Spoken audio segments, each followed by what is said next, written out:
Hello बच्चों, लेकर आए हैं ड्रोना 2.0 सीरीज क्लास 10th के लिए। तो ड्रोना 2.0 में सबसे पहले हम pair of linear equation in two variable को डिस्कस करेंगे। उसके बाद में चैप्टर 4 क्वाड्रेटिक इक्वेशन डिस्कस करेंगे। फिर चैप्टर 5 6 7 8 कंप्लीट करने के बाद में वापस हम आ जाएंगे चैप्टर 1 और 2 पे। इसके अलावा जो सीरीज हमारा चल रहा था, ठीक है, क्योंकि मैं काफी टाइम से लेक्चर प्रोवाइड नहीं किया हूँ, तो वो सीरीज भी कंटिन्यू रहेगा।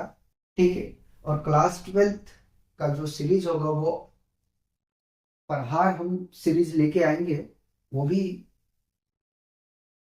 सीरीज हम जल्द स्टार्ट करने वाले हैं। ठीक है। तो ये जो ड्रोना 2.0 है वो लेक्चर आप लोगों को 7 बजे के आसपास में मिल जाए। तो पेयर ऑफ लीनियर इक्वेशन को जानते हैं, ज्यादा टाइम खराब नहीं करते। पेयर मीन्स होता है जोड़ा, है ना? पेयर मीन्स होता है जोड़ा। ठीक है।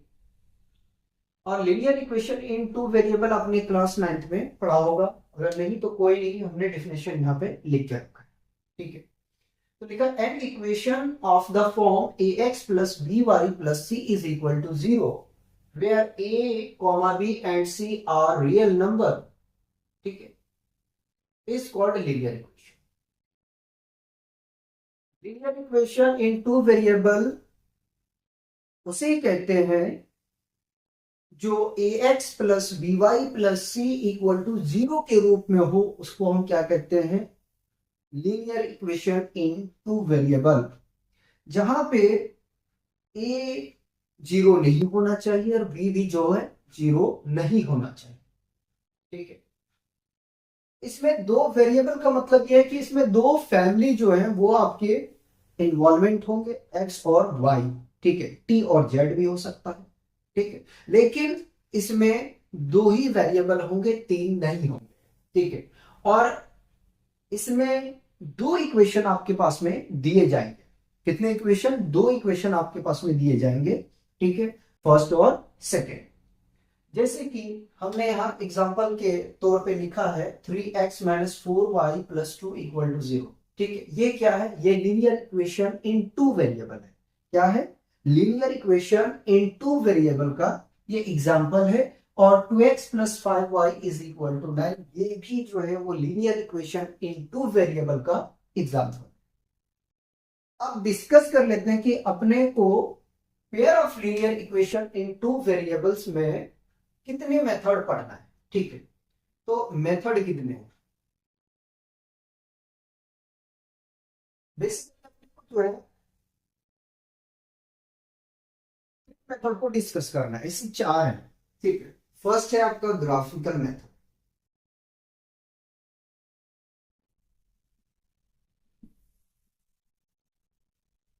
ठीक है।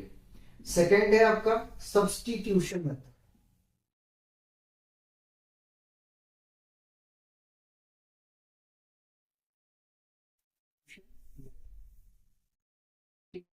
और थर्ड है आपके पास में इलिमिनेशन मेथड।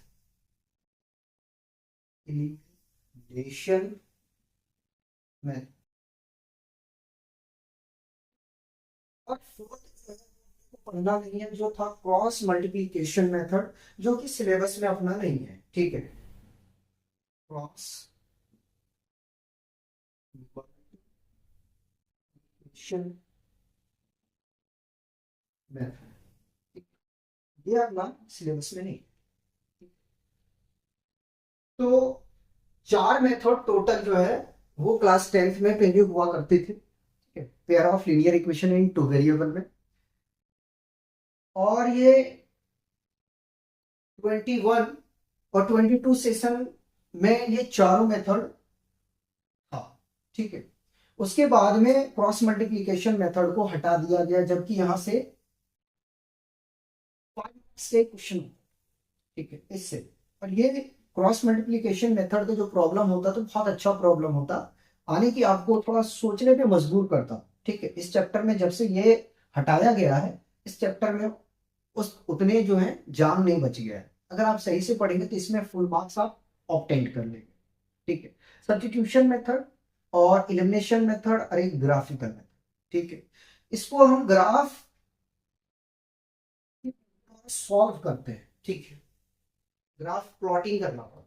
ठीक है, तो अभी तो हम ग्राफ को होल्ड करेंगे और हम शुरुआत करेंगे सब्स्टिट्यूशन मेथड से। यहां से हम स्टार्ट करेंगे, क्योंकि बोर्ड पे जो है ना ग्राफ को प्लॉट करने में क्या होगा, थोड़ा प्रॉब्लम आएगा, लेकिन उसका लेक्चर हम आपको प्रोवाइड कर देंगे। ठीक है, ग्राफिकल मेथड पे सब्स्टिट्यूशन मेथड को हम डिस्कस करेंगे। ठीक है, अब सब्स्टिट्यूशन मेथड को जानते हैं कि सब्स्टिट्यूशन मेथड में आखिर हमें करना क्या है। ठीक है, या हमने कहा कि सब्स्टिट्यूशन मेथड सॉल्व करने का क्या प्रोसेस होगा हमारा, उसको हम देखते हैं। ठीक है, तो हम स्टार्ट कर रहे हैं मेथड 2 से। ठीक है, मेथड 2 है हमारा सब्स्टिट्यूशन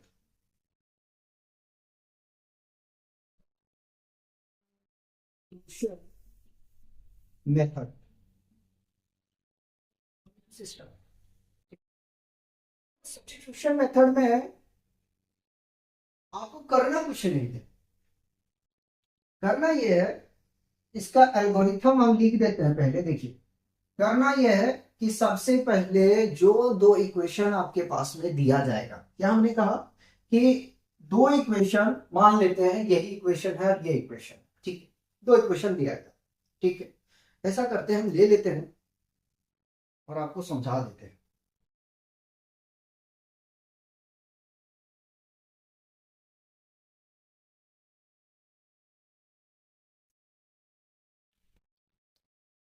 तो क्या हमने कहा, हमने ये कहा कि substitution method, sorry, pair of linear equation में दो इक्वेशन आपके पास दिया रहेगा। ठीक है, और उन दोनों इक्वेशन में कहीं एक इक्वेशन को आपको क्या करना है, सेलेक्ट कर लेना है।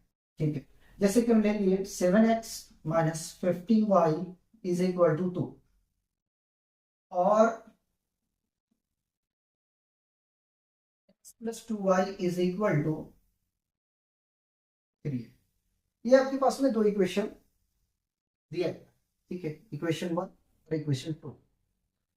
अब इन दोनों इक्वेशन को डिपेंड करता है आपके ऊपर में कि आप इक्वेशन फर्स्ट को कंसीडर करके चलते हो या सेकंड को लेके चलते हो। तो जो y है उसको क्या करेंगे कि उसको एक्सप्रेस कर देंगे y के टर्म में, या तो y को हम एक्सप्रेस कर देंगे in the term of x।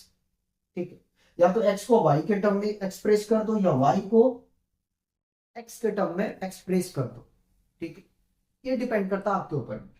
ठीक है, उसके बाद आपको क्या करना है, आने की मोटे तौर पे बोला जाए तो ये कर सकते हैं कि जो x है, x को हम पहले क्या करेंगे, इस 2y को यहां से हम x के फॉर्म में बदल लेंगे, जैसे हम करके बताते हैं। देखिए, ये क्वेश्चन है एग्जाम वाले पर। ठीक है, हमने सबसे पहले सॉल्यूशन लिखा और हमने कहा फ्रॉम इक्वेशन। ठीक है, समीकरण 2 से। ठीक है, इक्वेशन 2 से। ठीक है, x plus 2y is equal to 3। अब हम ऐसा करते हैं, यहां से हम x की वैल्यू को निकाल लेते हैं। क्या करते हैं, x की वैल्यू निकाल लेते हैं। ठीक, कैसे निकालेंगे, तो इस पूरे टर्म को अगर हम राइट हैंड साइड पे शिफ्ट कर दें तो x का वैल्यू हमें पता चल जाएगा। ठीक है, x जो है उसका वैल्यू पता चल जाएगा, x is equal to 3 minus 2y। ये से इक्वेशन 3 मान है। ठीक, अब इस 3 इक्वेशन को हमें 2 में नहीं रखना है। क्या करना है, 2 में बिल्कुल पुट नहीं करना है, किसमें, 1 में करना है। जिसको आप मान लिए हो, जैसे हमने फ्रॉम इक्वेशन 2 लेके चला है, तो 2 में ये वैल्यू हम रखेंगे, तो आप रख के देख लो क्या मिलेगा, फाइनली आपको 0 मिलेगा, कुछ भी नहीं मिलेगा। ठीक, तो हम इसको क्या करते हैं कि putting the value of x in equation 1। ठीक है, जैसे इक्वेशन को लेके चले उसमें नहीं, उसके अलावा हमें दूसरे में पुट करना है, किसकी, एक्स की वैल्यू। तो 7 इंटू एक्स के प्लेस पे ये पूरी वैल्यू रख दिया जाएगा, 3 माइनस 2y प्लस, माइनस है ना, -15y is equal to 2। Multiply करो तो 7 3 ज़ा 21 और 7 2 ज़ा 14y minus 15y is equal to 2। देखो 21 तो कांस्टेंट टर्म है, ठीक है, इसको आप लेके चले जाएं राइट हैंड साइड, ठीक है, और इसको दोनों माइनस में है तो भैया ऐड हो जाएगा, -14 -15 -29 y इज इक्वल टू 2 -21। ठीक है, आगे में चलते हैं। आगे में चलेंगे, अब क्या करना है कि इसको सब्ट्रैक्ट कर देते हैं, फिर साइन को एलिमिनेट कर देंगे, तो यहां से हमें y का वैल्यू पता चल जाए, ठीक है, उसके बाद में y के वैल्यू हम यहाँ रख देंगे, फिर हमें x का पता चल जाए। ठीक, चलते हैं। तो -29y is equal to, subtract करेंगे तो -19 माइनस माइनस कैंसल आउट हो जाएगा, 29y इज इक्वल टू 90 और y is equal to 19 divided by 29। यहां से हमें y का वैल्यू जो है वो पता चल, इसका वैल्यू पता चल गया y।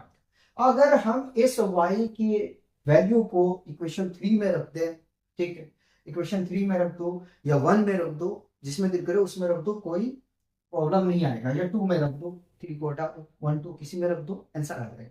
लेकिन जब इक्वेशन हमारा बना हुआ है 3, तो क्यों जाए इसको छोड़ने के लिए, जरूरी तो नहीं है, अपने पास में टाइम का कीमत है वो बचा के चलना। तो putting the value of y in equation y की वैल्यू हम किस में रख रहे हैं, 3 में रख रहे हैं, तो x is equal to 3 minus 2y, ठीक है, x is equal to 3 minus 2 into 19 divided by 29। ठीक, अब एलसीएम लेते हैं, इसके डिनोमिनेटर में 1 मान लेते हैं, ठीक है, एलसीएम उससे पहले मल्टीप्लाई कर लेते हैं, एक स्टेप और शो कर देते हैं, तो 3 माइनस 19 दूना 38 है ना, -29। अब ले लो एलसीएम, ठीक, एलसीएम लेंगे तो 29 आ जाएगा, ठीक है, और 29 दिया, 29 3 जा 9 3 जा 27, कैरी 2 6 2 8 87, ठीक है, कितना आ जाएगा ये 87 माइनस, आगे अब इसको सब्ट्रैक्ट करते तो 1 कैरी से दे दो, 17 में 8 जाएगा तो कितना बचेगा आपके पास में 9, ठीक है, और अब देखो 1 कैरी ले चुके थे, यहाँ 7 बचा होगा, 7 में 3 चला जाएगा तो बचेगा भैया 4 और ये 29। तो यहां से अपने को क्या पता चल गया, x का वैल्यू पता चल गया, x इज इक्वल टू कितना आया 49/29। तो सब्स्टिट्यूशन में करना क्या है, सब्स्टिट्यूशन में ये करना है कि या तो x को y के टर्म में एक्सप्रेस कर दो या y को x के टर्म में एक्सप्रेस कर दो।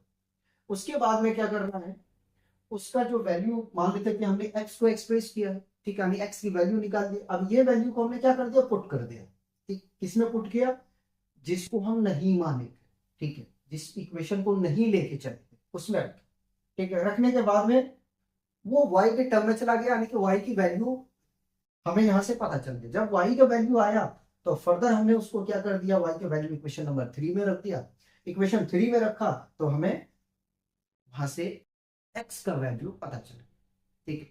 सब्स्टिट्यूशन मेथड में आपको क्या करना है, सब्स्टिट्यूट करना है, ठीक है, ये हमेशा याद, क्या करना है, सब्स्टिट्यूट करना है, ठीक है, बहुत हार्ड नहीं है, इजी है, ठीक है, बिल्कुल टफ नहीं है, इजी है।